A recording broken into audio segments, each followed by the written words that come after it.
Zdravo. Zdravo. Zašto se... Gdje? Gdje je put? Gdje je put? Sve.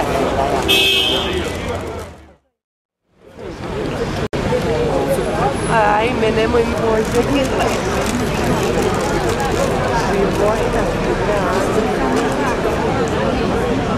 I to je ona iz Nedovića, kako je zove ona. Kolerci cuku, kako zove. Ovdje je dobro bez tih šara.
žele predati župniku, jer župnik je najodgovorniji za upravu crkve koja mu se povjera u župniku, za sva slavlja, sakramenata, misa, koje se odjećuje.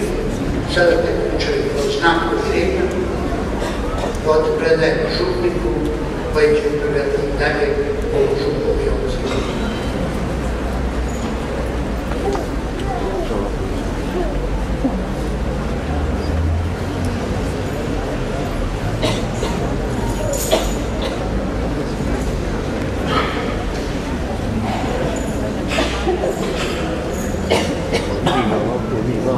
Sa velikom radošću upućujem riječi pozdrava i dobrodošlice ovim redom. Najprije vama, naš nadbiskupe i nadpastiru uzorni kardinale. Pozdravljam kolege svećenike, prečasnoga monsinjora Tunjića, Željka Odobašića, Marka Kljajića. Pozdravljam sve kolege svećenike iz dekanata. Utemeljena je 1922. godine. Utemeljitelj je ondašnji bosanski ordinari nadbiskup monsinjor Ivan dr. Šarić. Godine 32. župan izgradiše župnu crkvu pod vodstvom graditelja Adama Tila iz Sarajeva, a po projektu arhitekta Karla Maršinka iz Sarajeva također.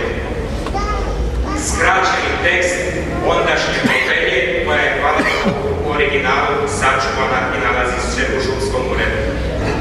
U ime presvetog trojstva Oca, Sina i Duha Svetoga, amen. Ovu župnu crkvu sagradiše tesnički župljani i građani činovnici, namještenici, radnici englesko-jugoslavenske destilacije drva DD, te težaci sela Bardaci i Barići, svojim žrtvama uz pripomoć velikodušnih dobrotvora u čast svetoga Josipa, patronu radnika, za sretno vladanja njegove svetosti, Pape Pija 11. Za kraljevanja njegova veličanstva kralja Jugoslava Aleksandra I, za biskupovanja njegove preuzvišenosti nadbiskupa Vrbosanskog Ivana dr. Šarića, za barovanja gospodina Vrbanskog, bana Svetislava Milosavljevića, za župnikovanja gospodina dekana Stjepana Pašalića, za svjetskog načelnika tadašnjeg sreza gospodina Radiše Stojkovića, za tesničkog općinskog načelnika gospodina Dušana Vukotića. Godine gospodnje 1932. dana 4. mjeseca 9. Ovo sam pročitao da se vidi i kontekst izgradnje stare crkve. Vjernicima katolicima njihova crkva je kroz naredna desetljeća, kroz 6 desetljeća bila utočište i prostor gdje su Boga slavili, Bogu se molili, Bogu zahvaljivali.